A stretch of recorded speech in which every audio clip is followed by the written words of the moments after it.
Hello everyone, मैं ममतेश गुप्ता। आज देखेंगे 18 सितंबर 2016 को जो पेपर हुआ था सोशल साइंस का। ये सेकंड पेपर का पार्ट है और आइए शुरू करते हैं। इस पेपर के हमने शायद 55 तक क्वेश्चन देख लिए थे। पिछली वीडियो में कुछ प्रॉब्लम आ रही थी, जब मैं वीडियो बना रही थी तो कुछ प्रॉब्लम आ गई थी लैपटॉप में, उसकी वजह से मैंने बीच में ही छोड़ दिया था। नहीं तो मैं 15 से 20 क्वेश्चन एक वीडियो में कराने की कोशिश करती हूँ, उस वीडियो में नहीं हो पाया था। तो देखो 55 तक हो गया था, 56 में प्रॉब्लम हो गई थी तो इसलिए मैंने नहीं कराया था। आइए शुरू करते हैं। राज्य की विधायिका, राज्य की विधायिका अंग से अभिप्राय है। तो पहली बात तो आप समझ लीजिए कि राज्य की विधायिका होती क्या है, क्या होता है राज्य की विधायिका। देखो, विधायिका या केंद्र में हो या राज्य में हो, ठीक है। केंद्र यानी कि पूरे भारत के लिए जो कानून बनाते हैं उसकी बात हो रही है, या राज्य के लिए कानून जो बनाते हैं उसकी बात हो रही है। देखिए, राज्य की विधायिका का मतलब है कि राज्य के लिए जो कानून बनाए जाते हैं उसको क्या बोलते हैं, हम राज्य की विधायिका बोलते हैं। और विधायिका में कौन बैठते हैं? विधायिका में जो जनता जिन एमएलए को चुनती है, यानी कि विधायकों को जो जिनको चुनती है, वो जनता के लिए या अपनी प्रजा के लिए क्या है, वो नियम बनाते हैं, कानून बनाते हैं, उनकी सुविधाओं के लिए कानून बनाते हैं, ठीक है, उनके कल्याण के लिए कानून बनाते हैं। तो देखिए, विधायिका में के अंग है, एक तो राज्यपाल है, ठीक है, दूसरा है विधानसभा और तीसरा है विधान परिषद, ठीक है। तो विधान परिषद तो केवल भारत के 6-7 राज्यों में ही है, ज्यादा राज्यों में नहीं है। मतलब जो राज्य बहुत ज्यादा बड़े हैं केवल विधान परिषद उनमें ही है, जैसे यूपी, बिहार, महाराष्ट्र, तेलंगाना, कुछ गिने चुने इनमें ही है ना। और ये जो विधानसभा है वो सारे राज्यों में है, जितने भी राज्य हैं, 28 राज्य है ना भारत में, कितने 28 राज्य और 8 केंद्र शासित प्रदेश है, ठीक है। तो इन सब में क्या है, विधायिका है, वो सॉरी विधान परिषद है। तो आपको समझ आया विधान परिषद क्या है, आपको पता चल गया ना विधायिका क्या है। अब आइए देखते हैं ऑप्शन नंबर 1 सर्वोच्च न्यायालय के न्यायाधीश, दूसरा है कानून लागू करने के लिए उत्तरदायी नौकरशाह, तीसरा है नागरिकों द्वारा निर्वाचित प्रतिनिधि, चौथा है देश का प्रत्येक नागरिक। तो विधायिका का अंग कौन सा है? मैंने अभी आपको इतना सारा समझाया है तो आपको समझ में आ गया होगा। ये होते हैं नागरिकों द्वारा निर्वाचित प्रतिनिधि, ठीक है। कौन? नागरिकों द्वारा निर्वाचित प्रतिनिधि। तो विधायिका का अंग होता है ये, कि जो नागरिक होते हैं वही तो एमएलए को चुनते हैं। आइए नेक्स्ट देखते हैं 57 फौजदारी कानून के अंतर्गत मामलों के निवारण के बारे में निम्नलिखित कथनों में से कौन सा कथन सही है। देखो, जो नियम होते हैं, जो कानून होते हैं, वो 2 प्रकार के होते हैं। एक तो होता है फौजदारी, दूसरा होता है दीवानी, ठीक है। कौन कौन सा? फौजदारी, दीवानी। तो जो दीवानी होती है उसमें क्या है, जमीन से रिलेटेड जितने भी नियम कानून होते हैं वो दीवानी के अंतर्गत आते हैं, ठीक है। जो फौजदारी में क्या आता है, जो मारपीट होती है, एक्सीडेंट वगैरह होते हैं, ये सारे किस में आते हैं? फौजदारी में आते हैं। मर्डर के जो केस होते हैं वो फौजदारी में आते हैं, मारपीट, झगड़ा, ये सब फौजदारी में आता है, ठीक है। और जो जमीन वमीन से रिलेटेड जितने भी मुकदमे होते हैं वो दीवानी में आते हैं। तो यहाँ पर फौजदारी के मामले पूछे हैं। एक बार मैं रिपीट कर देती हूँ, फौजदारी कानून के अंतर्गत मामलों के निवारण के बारे में निम्नलिखित में से कौन सा कथन सही है। पहला, सबसे पहले पुलिस के पास प्रथम सूचना रिपोर्ट प्राथमिकी दर्ज कराई जाती है और उसके बाद ही अदालत में मामला दर्ज किया जाता है। तो 57 का देखिए यही वाला आंसर सही है कि जब भी कोई झगड़ा होगा, लड़ाई होगी, एक्सीडेंट होगा, किसी भी तरह का क्राइम होगा, तो सबसे पहले क्या होगा, सबसे पहले हम पुलिस के यहाँ रिपोर्ट दर्ज कराएंगे, ठीक है। उनके यहाँ क्या रिपोर्ट करेंगे कि इस तरह की कुछ घटना हुई है, फिर वो मुकदमा जो है अदालत में जाएगा। लेकिन जो दीवानी होती है उसमें जो खेत वगैरह के मामले होते हैं, भाइयों का हिस्सा बंटवारे के ऊपर कुछ लड़ाइयाँ हो जाती हैं, उसमें क्या होता है, उसमें पहले एफआईआर नहीं होती है, उसमें पहले हम पुलिस के पास नहीं जाते हैं, हम डायरेक्ट वकील के पास जाते हैं, उससे कहते हैं कि आप मुकदमा डाल दीजिए, मेरे को कम हिस्सा मिला है, या मेरे को गलत तरीके से हिस्सा मिला है, या मेरे को हिस्सा दिया ही नहीं है जमीन में, मेरे भाइयों ने कुछ मेरे साथ घपला किया है। तो उस तरह से उसमें क्या, उसमें एफआईआर नहीं करते हैं। दीवानी वाले केसों में एफआईआर नहीं करते हैं, फौजदारी वाले में करते हैं। नेक्स्ट देखते हैं 58 अपराध की जांच करने में पुलिस की भूमिका के संबंध में निम्नलिखित कथनों में से कौन सा कथन सही है। सर्वोच्च न्यायालय के दिशा निर्देश पुलिस को जांच के दौरान किसी को सताने या मारपीट या गोली मारने की अनुमति नहीं देता। ठीक है। देखिए ये जो अपराध है, अपराध से संबंधित क्या क्या चीजें हैं और पुलिस क्या कर सकती है और क्या नहीं कर सकती है, उसकी बात हो रही है इसमें। ठीक है, एक मिनट मैं निकाल लेती हूँ जरा। जी ये आ गया, तो उसकी बात हो रही है, ये ना। तो देखिए पुलिस इस संबंध में कौन सा कथन सही है, तो जो सर्वोच्च न्यायालय के निर्देश हैं कि पुलिस किसी भी व्यक्ति को, किसी भी अपराधी को गिरफ्तार करने के दौरान किसी को भी सता नहीं सकती है, मारपीट नहीं कर सकती है, या उसको गोली मारने की अनुमति नहीं देता है। ठीक है, यानी कि जो एनकाउंटर्स वगैरह होते हैं, ये सुप्रीम कोर्ट इन चीजों की अनुमति नहीं देता है, लेकिन पुलिस वाले इन सारी कानूनों को नहीं मानते हैं। ठीक है, पुलिस वाले क्या करते हैं, अगर किसी ने क्राइम किया उसको ले जाएंगे, मारपीट करके उससे उगलवाएंगे सच, है ना, या कई बार झूठ को भी सच बना देते हैं, मतलब जैसा उनका मन करता है वैसा करते हैं। तो इसका जो सही हो जाएगा वो ये हो जाएगा कि पुलिस को कोई अधिकार नहीं देता सुप्रीम कोर्ट कि वो किसी भी व्यक्ति को गिरफ्तार करने के बाद मारे पीटे या उसको गाली दे या किसी तरह का गलत व्यवहार करे या उसको गोली मारे। ठीक है, जो एनकाउंटर होता है उसकी इजाजत सुप्रीम कोर्ट नहीं देता है। नेक्स्ट देखते हैं 59, मौलिक अधिकारों के विषय में निम्नलिखित दो कथनों पर विचार कीजिए। ठीक है, मौलिक अधिकारों के विषय में दो कथन दिए हुए हैं, उन पर विचार करना है। पहला है, भारत के संविधान में दिए गए सभी मौलिक अधिकार न्यायालय में बाध्यकारी हैं। ये बात बिल्कुल सही है कि अगर आपके मौलिक अधिकारों का कोई भी हनन करता है तो आप हाई कोर्ट में अपना मुकदमा डाल सकते हैं या सुप्रीम कोर्ट में आपका मुकदमा डाल सकते हैं, क्योंकि ये जो मौलिक अधिकार आपको दिए गए हैं, ठीक है ना, फंडामेंटल राइट्स जो आपको दिए गए हैं, उनके लिए आप कोर्ट में जाकर बोल सकते हैं कि हमें हमारे अधिकारों का हनन हो रहा है। ठीक है, ये जो अपराध मैंने पीछे पढ़ाया था ये भी क्या है, मौलिक अधिकार के अंतर्गत आता है। ठीक है, ये 21 के अंतर्गत आता है कि पुलिस क्या है, अगर हिरासत में लेगी तो इस तरह का कोई भी अमान्य व्यवहार उसके साथ नहीं करेगी। अब देखिए मौलिक अधिकार के बारे में ये पहली बात सही रही। दूसरी चीज है शोषण के विरुद्ध। ठीक है, अगर आपका क्या है, कोई भी शोषण कर रहा है तो उसके विरुद्ध अधिकार नागरिकों को उच्च स्तर की न्यायालयों में जाने के लिए अनुमति प्रदान करता है यदि वह सहमत है कि निचले स्तर के न्यायालयों द्वारा दिए गए निर्णय अन्यायपूर्ण है।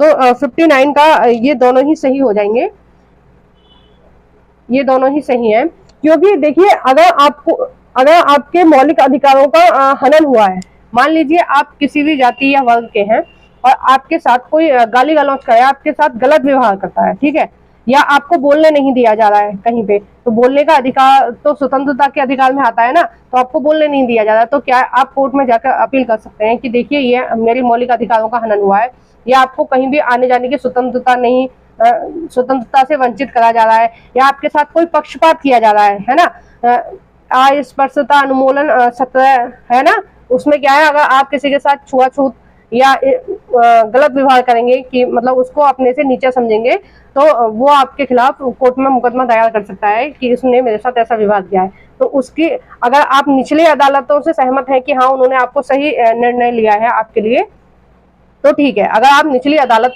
निचली यानी कि जिला स्तर की या मंडल स्तर की या फिर स्टेट स्तर की, स्टेट मतलब राज्य की जो हाई कोर्ट होती है, उनसे अगर सहमत है ठीक है, अगर नहीं है तो आप क्या है अपील कर सकते हैं और ऊपर वाली कोर्ट में। ठीक है, नेक्स्ट देखते हैं। कभी मैं अगर पॉलिटी पढ़ाऊंगी, आपको राजनीति शास्त्र पढ़ाऊंगी, तो फिर मैं आपको ये सारी चीजें बड़े विस्तार से समझाऊंगी। अभी तो टाइम कम है क्योंकि आपका एग्जाम आने वाला है, लेकिन जो दिसंबर में एग्जाम होगा मैं पूरी कोशिश कर रही हूँ कि उसमें आपको पॉलिटी की अच्छी खासी क्लासेस दी जाएंगी। अब देखिए अब नेक्स्ट देखते हैं 63 किसी ऐतिहासिक वर्णन का चुनाव करते समय निम्नलिखित में से किस उद्देश्य पर विचार किया जाना चाहिए। किसी ऐतिहासिक वर्णन का चुनाव, ठीक है, मतलब हमें क्या है, किसी ऐतिहासिक चीज का हमें बच्चों को बताना है, तो उसका चुनाव हमें किस तरीके से करना है। ठीक है, मतलब हमें किसी ऐतिहासिक घटना के बारे में हमें वर्णन करना है, बच्चों को बताना है, तो उसके बारे में हमें किस तरह से चुनाव करना है और हमारा क्या उद्देश्य होना चाहिए इसके लिए। तो आइए देखते हैं। पहला, लोकप्रिय घटनाओं को उजागर करना। दूसरा है मूल्य परक निर्णय लेना। देखो लोकप्रिय घटनाओं से क्या मतलब है, वो नेगेटिव या पॉजिटिव दोनों घटनाएं हो सकती हैं। हमें हर चीज बच्चों को थोड़ी बतानी है, हमें क्या बतानी है, जो उनके काम की है। तीसरा है प्रसिद्ध व्यक्तियों का मूल्यवर्धन करना, यानी कि कुछ गिने चुने जो प्रसिद्ध लोग रहे हैं इतिहास में उनके बारे में वर्णन कर देना। तो हमें कुछ भी इतिहास के बारे में वर्णन करने का चुनाव करना है तो हमें क्या करना चाहिए, हमें करना चाहिए कारणात्मक संबंध, यानी कि अगर हम उनको कोई चीज बता रहे हैं तो उसका क्या संबंध है आज की घटनाओं से, ठीक है, या किस पर्पज से बता रहे हैं, क्या कारण है आपका, क्या रीजन है, ठीक है, कारणात्मक संबंध। और निष्कर्ष स्थापित करना। और देखिए हम क्या करेंगे, कंपेयर करके बताएंगे कि इतिहास क्या होता है, जो चीज बीत चुकी है उस वो होता है ना इतिहास। तो हम कंपेयर करके बताएंगे कि देखो पास्ट में ये सारी चीजें हुई थी और प्रेजेंट में ये समस्या है, तो हम इसको पास्ट में हमने मतलब राजाओं ने इस प्रॉब्लम को ऐसे सॉल्व करा तो हम इस प्रॉब्लम को ऐसे ही सॉल्व कर सकते हैं। तो क्या है, एक तरह का निष्कर्ष निकल आया, कोई प्रॉब्लम से रिलेटेड क्या है, निष्कर्ष निकल आया। इतिहास क्या होता है, इतिहास ये होता है कि हम जो पहले घटनाएं बीत चुकी हैं उनसे हम सीखें कि हमने क्या गलती करी और क्या हमने ठीक काम किए, तो उनसे सीख के अब आज जो प्रॉब्लम चल रही है उनके साथ स्थापित करें, संबंध स्थापित करें और उनको उन तरीकों से, जो पहले तरीके अपनाए जाते थे उन तरीकों को अपनाकर अपनी प्रॉब्लम को प्रेजेंट में सॉल्व करें। ये काम होता है इतिहास का, ठीक है। नेक्स्ट देखते हैं 64। आप नए राज्य पाठ में, देखो नए राज्य ये पाठ का नाम है, ठीक है, चैप्टर का नाम है। मैं चोल विषय पढ़ा रहे हैं, क्या पढ़ा रहे हैं हम, चोल। ये 7th क्लास की हिस्ट्री में है चोल। कहाँ गया,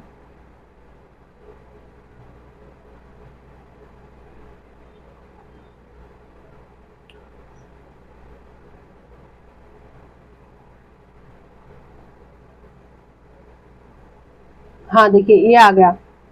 तो हम क्या पढ़ा रहे हैं, चोल पढ़ा रहे हैं। पाठ के अंत में अन्यत्र खंड में चीन के तांग राजवंश पर सूचना दी गई है, ठीक है। पाठ के अंत में ये सूचना दी गई है चीन के राजवंश से रिलेटेड।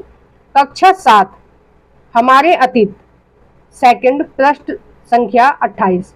सामाजिक विज्ञान के शिक्षक होने के नाते इस पर विचार विमर्श करते समय आपका शैक्षिक विचार क्या होगा, ठीक है।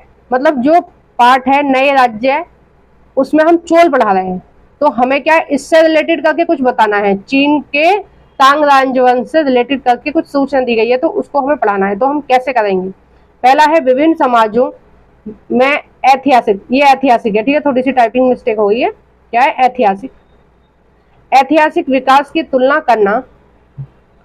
दूसरा है विद्यार्थियों को चीन के अतीत पर कल्पना करने का अवसर प्रदान करना। तीसरा है विद्यार्थियों को विश्व इतिहास से परिचित कराना। चौथा है विद्यार्थियों को रोचक तथ्यों के प्रति जागरूक करना। तो 74 का हो जाएगा 4 आंसर, क्योंकि हमारा क्या है, हमारा उद्देश्य क्या है बच्चों को पढ़ाने का, विद्यार्थियों को क्या रोचक तथ्य, जो अच्छे तथ्य हैं उनके प्रति जागरूक करना है, ठीक है। आइए नेक्स्ट देखते हैं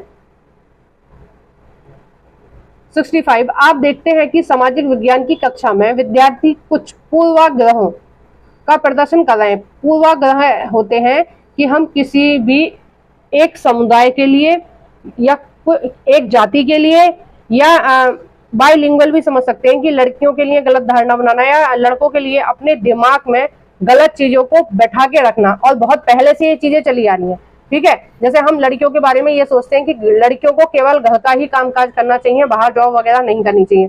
तो ये क्या है, हमारे माइंड में पूर्वाग्रह है, ठीक है ना। जो बुजुर्ग लोग हैं, वो थोड़े बुजुर्ग लोग हैं, वो उनका मानना क्या है कि औरतों को कम से कम बाहर निकाला जाए, क्योंकि बाहर के परिवेश में क्या है, वो घर के कामकाज को भूल जाती हैं, हमारी संस्कृति को भूल जाती हैं, ठीक है।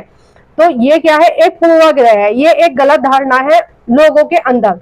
तो हम इसके बारे में चर्चा करेंगे कि अब मैंने आपको बता दिया ना पूर्वाग्रह क्या होता है। इससे रिलेटेड क्वेश्चन बहुत ज्यादा पूछा जाता है और ऐसा कोई एग्जाम नहीं है सीटेट का जिसमें पूर्वाग्रह नहीं आया हो, ठीक है। तो आइए देखते हैं, विद्यार्थी कुछ पूर्वाग्रहों का प्रदर्शन करते हैं, यानी कि उन्होंने अपने परिवार में, अपने परिवेश में, अपने समाज में जो चीज गलत देखी है उनका ही प्रदर्शन कर रहे हैं। तो हम क्या करेंगे, ठीक है। पहला है इन टिप्पणियों पर ध्यान नहीं दूंगा। ये चीज गलत है। अगर बच्चे कुछ गलत हरकत कर रहे हैं, लड़कियों के साथ लड़के भेदभाव कर रहे हैं, या लड़कियां अपने मन में कुछ गलत धारणा बना के बैठी हैं, या फिर कई बार पता है क्या होता है, बच्चे भी क्या है, जाति के हिसाब से अपनी फ्रेंडशिप करते हैं कि ये इस कास्ट के हैं तो हम भी इस कास्ट के हैं, तो इनसे फ्रेंडशिप करनी है। अगर ये इस कास्ट के हमारी वाली कास्ट के नहीं है, यानी हमारी वाली जाति के नहीं है, तो हमें फ्रेंडशिप नहीं करनी है। कुछ बच्चे ऐसा भी करते हैं क्लासेस में जो नहीं करना चाहिए। तो हमें ऐसा नहीं है कि हमें उन पर ध्यान नहीं देना है, और हमें क्या करना है वो चीज मैं बता रही हूँ। सामाजिक यथार्थ के आयामों पर एक परिचर्चा का आयोजन करूंगा, ठीक है।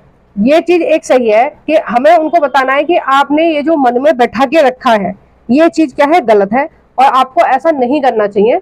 और हमें क्या है, सबको समान समझना है।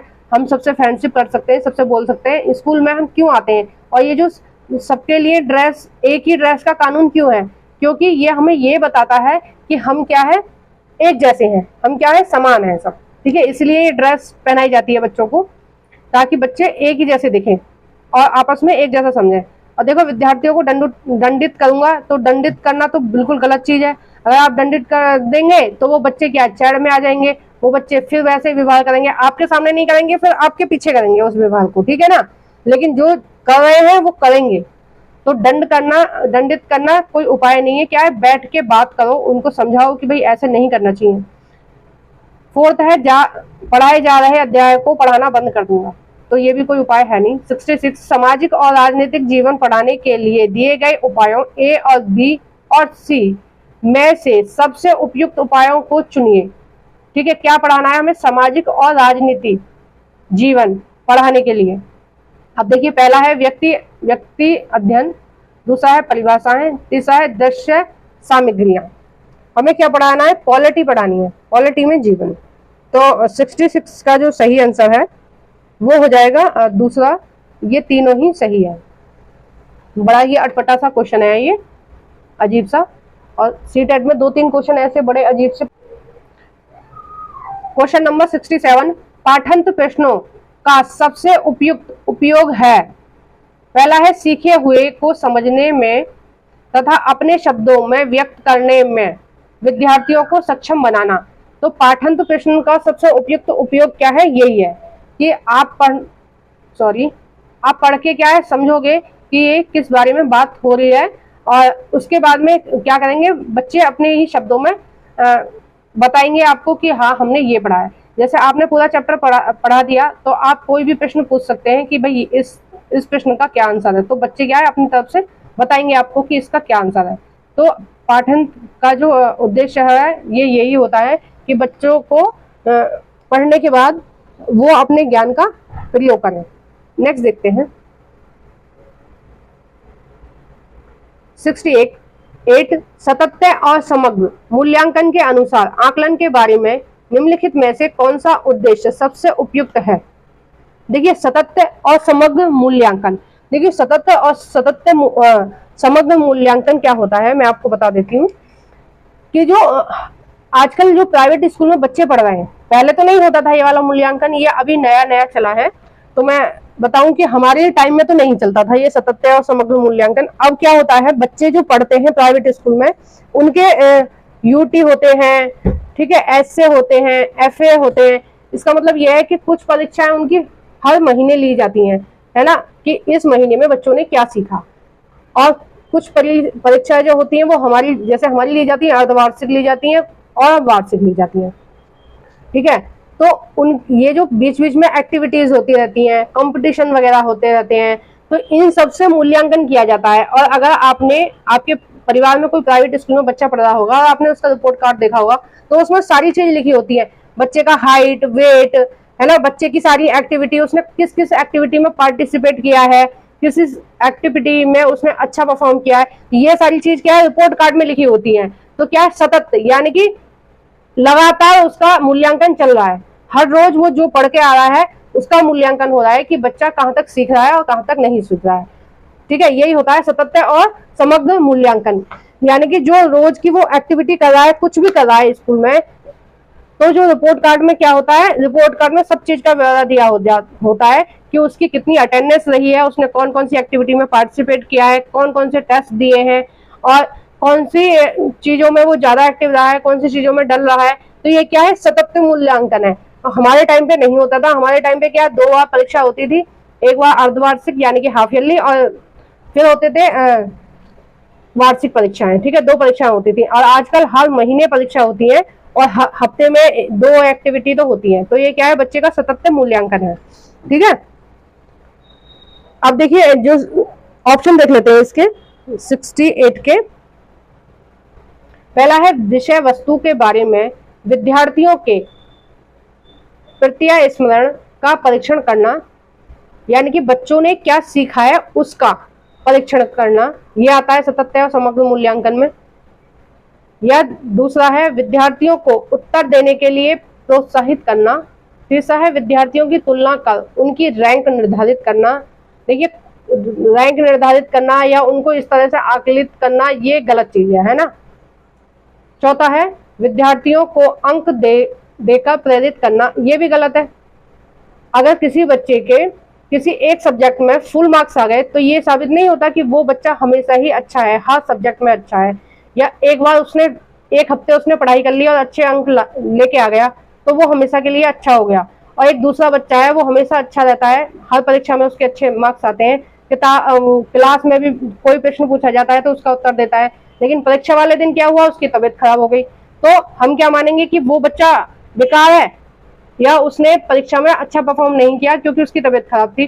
तो क्या है, हम उसको गलत मानेंगे। तो ये नहीं करना है। अंक देखकर हमें नहीं ये सोचना है कि बच्चा किस तरीके का है। ठीक है, हमें क्या है, उसकी पूरी साल उसने जो व्यवहार किया उस पर उसको देखना है। तो इसका जो आंसर हो जाएगा वो दूसरा सही हो जाएगा कि बच्चे या विद्यार्थियों को उत्तर देने के लिए प्रोत्साहित करना है। जब वो आंसर करेंगे आपकी बातों का, आप जो भी पूछ रहे हैं क्लास में, तो उससे आपको पता चलेगा कि बच्चों ने कितना सीखा। 69 इतिहास आपके लिए सहायक होगा। अब देखिए, इतिहास आपके लिए किस चीज में सहायक होगा उस बारे में बात चल रही है। पहला है वर्तमान का कैसे विकास हुआ यह समझने में। देखो ये बिल्कुल सही है, 6th क्लास एनसीईआरटी में दिया हुआ है कि सारे युगों के बारे में दिया हुआ है, पाषाण काल, महापाषाण काल, नवपाषाण काल। ये क्या है कि कैसे समाज का विकास हुआ है, कैसे हमारा विकास हुआ है, उसमें दिया गया है। दूसरा है हमारे भौतिक और सामाजिक विश्व की गतिविधियों को समझने में। तो जो हिस्ट्री होती है उसमें सारी चीजें होती हैं, विश्व की भी और जो भौतिक है उनकी भी। तीसरा है अतीत, यानी कि पास्ट में जो चीजें हुई हैं वो वाली, पहले जो चीजें हुई हैं उनके अतीत की वर्तमान से तुलना करने में। तो ये जो तीनों ऑप्शन है ये तीनों ही सही है, तीनों में ही क्या है, सहायक होगा। क्वेश्चन नंबर 70, एक शिक्षक भारत के विभाजन पर प्राथमिक स्रोतों पर आधारित एक कार्य योजना करवाना चाहता है, निम्नलिखित में से कौन सा प्राथमिक स्रोत नहीं है। ठीक है, प्राथमिक स्रोत मैं कई वीडियोस मतलब कई मॉडल पेपर में मैंने देखा है, प्राथमिक और द्वितीय स्रोत ये बहुत ज्यादा पूछे जा रहे हैं। तो इनका देखिए कौन सा नहीं आएगा प्राथमिक स्रोतों में, मौखिक इतिहास। ठीक है, दूसरा है देखो मौखिक इतिहास, कोई आपको मौखिक बता रहा है तो आपके लिए क्या हो जाएगा, वो हो जाएगा प्राथमिक, है ना, प्राथमिक हो जाएगा ना आपको। अगर जैसे मैं मौखिक बता रही हूँ और आपको इसके बारे में कुछ नहीं पता है, ठीक है, इस क्वेश्चन के बारे में आपको कोई डिटेल नहीं पता है और मैं आपको बता रही हूँ, मौखिक बता रही हूँ, तो वो आपके लिए क्या हो जाएगा, प्राथमिक आंकड़े हो जाएंगे। तो पहला सही है। दूसरा समाचार पत्रों या पुरालेखाकार, यानी कि जो बहुत पुरानी लाइब्रेरी है जिनमें बहुत पुराने ग्रंथ या बुक्स रखी हुई हैं वो। तो 70 का ये भी सही है कि हमें प्राथमिक स्रोत यहाँ से ही मिलेंगे, समाचार पत्रों से या जो पुरानी लाइब्रेरी है उनमें से। तीसरा है उपन्यास। देखो उपन्यास वाला जो हो गया ये गलत हो गया क्योंकि ये प्राथमिक स्रोत नहीं है। उपन्यास क्या है कि ये किसी व्यक्ति के मन में जो विचार आ रहे हैं वो उनको लिख रहा है, ठीक है, और आप जब पढ़ रहे हो उनको तो वो क्या हो गया, द्वितीय स्रोत हो गए।